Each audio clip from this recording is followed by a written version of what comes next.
आपण मानक मोर चैनल को स्वागत।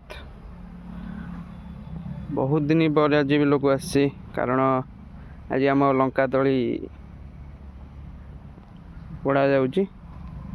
तो ये आमर धान गछ लगी तो मझीरे आमर धान टिके खराब हो जाए कारण किसी पोक लगी जाइए तो से धला हो जाए।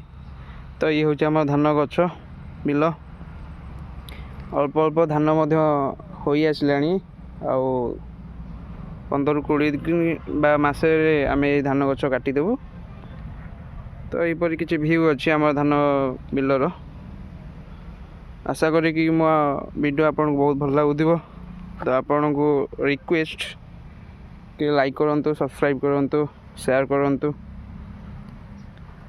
तो सपोर्ट टिके देखांतु कारण as a farmer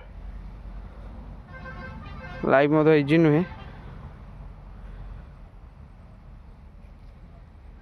thank you.